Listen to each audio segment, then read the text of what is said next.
Puis je sais qu'il y en a beaucoup d'autres avant moi aussi. Mais c'est sûr que j'ai peur de pas me rendre moi aussi. C'est normal. C'est normal que vous ayez peur. Mais avez-vous l'espoir? Le combat de vos parents, par exemple? Ah oui. Mais j'ai l'espoir de pouvoir enfin vivre à un moment donné. Vivre complètement. L'aveu, Pierre, l'aveu est venu spontanément. Si mes parents ne faisaient pas cette lutte qu'ils font, j'aurais probablement lâché de moi-même. Écoutez, une amie de Valérie est décédée lundi. Un autre ami qui était aussi en attente d'une double greffe, parce qu'ils se connaissent tous, c'est comme une petite famille, est parti, lui, au mois de janvier. Donc, il faut qu'il n'y ait plus de monde qui signe leur carte de don d'organes et qu'ils disent à leur famille pour que Valérie soit sauvée. On en parlera tout à l'heure. Mais c'est le message que son père, que j'ai rencontré cet après-midi, et pour qui la fille, la prunelle de ses yeux, bien sûr, a voulu laisser ce soir. Monsieur Mouton, du témoignage très émouvant de Valérie hier, tout le monde a noté cette phrase où elle vous rend hommage à vous, votre épouse, en disant si vous n'étiez pas là, elle aurait probablement lâché les guides. Comment vous réagissez à ça? Bien, évidemment, c'est quelque chose de très émotif parce que là, vous étiez en entrevue très intime avec elle et elle ne le dit pas souvent, mais on le sent évidemment qu'elle nous est très reconnaissante. Mais en même temps, c'est une forme de dépendance et quelquefois, elle est un petit peu mal à l'aise avec ça.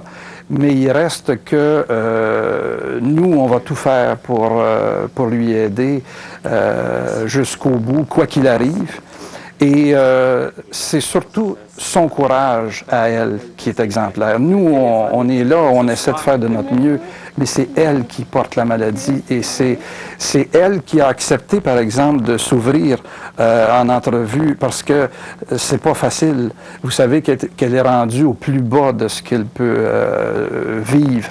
Et c'est toujours plus facile quand on a reçu une greffe et qu'on reprend du mieux. Et on est prêt à témoigner, on est prêt à dire que c'est merveilleux, les transplantations, et d'inviter les gens à être généreux et tout ça. Après, c'est plus facile. Mais avant, s'il nous reste 1 mois, 2 mois, 3 mois à vivre, peut-être c'est ce qui va lui arriver. On lui souhaite de tout cœur de se rendre jusqu'à sa greffe. Mais les possibilités qu'elle ne s'y rende pas sont quand même là. Elle est un cas, ce qu'on appelle un cas lourd en hospitalisation. Sa maladie la frappe de partout. Et dans ce sens-là, tout peut arriver. Tout peut arriver. Sa générosité hier s'est étendue aussi jusqu'à nommer des gens qui se battent comme elle ou qui se sont battus et qui ont tout récemment perdu le combat. Ça laisse entrevoir, vous les suivez de près, vous-même avec votre femme, on dirait que c'est une petite famille, ceux qui sont en attente d'une greffe. Absolument, parce que elle a nommé Frédéric. Frédéric était un jeune homme de 21 ans qui passait ni plus ni moins sa vie à l'hôpital, comme elle actuellement, c'est sa maison, c'est son domicile maintenant. Là. Et donc, c'est certain que dans la maladie, ils se rapprochent parce qu'ils savent, ils vivent les mêmes douleurs. Et ça, évidemment, il n'y a rien qui rapproche plus les gens que de vivre des situations. Et la jeune femme qu'elle a perdue tout récemment? Oui, bien, Marie-Hélène, justement. Marie-Hélène Roger, je veux lui rendre hommage tout particulièrement parce que c'est avec sa mère, Diane Lalonde, qu'on travaille depuis plus d'1 an à essayer d'obtenir des changements pour les dons d'organes. Et Marie-Hélène était une jeune fille formidable et avait un peu le même dynamisme que Valérie a. Et malheureusement, elle est décédée lundi. Alors, je veux lui rendre hommage parce qu'elle a été d'un courage exemplaire. Et c'est tout à son honneur. Malheureusement, elle a perdu son combat.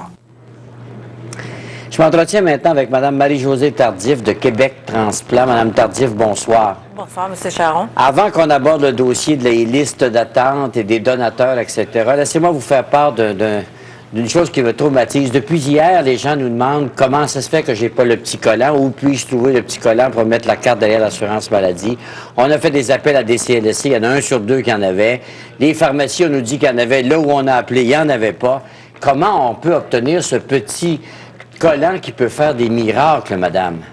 Écoutez, le collant en soi, bon, il est disponible, comme vous le disiez, dans certains CLSC, dans certaines pharmacies. Il est disponible aussi auprès de fondations qui ont à cœur que les gens signent l'autocollant pour le don d'organes. Mais l'autocollant en soi n'est pas le seul geste que le public doit poser pour que le don d'organes puisse cheminer au Québec. Je pense que la démarche d'en parler à la famille, aux proches qui nous entourent est tout aussi importante. Oui, parce que même si on a le petit collant à l'arrière, mais je vous répète qu'il faudrait que quelqu'un s'en occupe parce qu'il est dangereusement en manque. Et c'est le temps, là, parce que le public est vraiment chaud sur la question. Je reviens donc à ma question. Au-delà même du petit collant, si on l'a bien appliqué derrière sa carte d'assurance maladie, effectivement, ça prend toujours le consentement de la famille. Oui, chaque fois qu'un donneur est identifié par les professionnels de la santé, on rencontre les familles et d'ailleurs, Québec Transplant s'implique beaucoup au niveau de la formation des professionnels de la santé parce que, comme on le sait, ces gens-là sont en crise. Les gens qui accompagnent des donneurs vivent des événements qui sont subis. C'est des gens qui ont eu des accidents, qui ont eu des hémorragies cérébrales, des choses semblables. Et l'approche qui est faite pour leur demander la permission de prélever des organes doit être faite de façon très délicate. Et c'est pour ça qu'on travaille beaucoup à investir des énergies là-dessus pour justement donner la meilleure formation possible à ceux qui ont à poser la question. Consentez-vous au don d'organes? Oui. Je vous remercie beaucoup, madame, mais en terminant, et en vous remerciant encore une fois, je souhaite que vous fassiez quelque chose pour que ces autocollants deviennent disponibles dans le plus grand nombre de lieux possible, le plus rapidement possible. On va certainement travailler là-dessus, M. Charon. Merci beaucoup, madame. Au revoir. Et on doit apprécier tout ce qui se passe dans notre vie. Le bonheur Oui. et le fait, et tout simplement le fait de bien respirer, c'est ça qu'il faut apprécier. Alors Pierre, les prochains 2 degrés. Pour le son, A enfin retrouvé sa mère naturelle. Pour voir la suite de cette histoire bouleversante, voyez Bonheur à partager, ce vendredi 20h à TVA. Offrez-vous. La Gaspésia, Claude, était-elle devenue un gouffre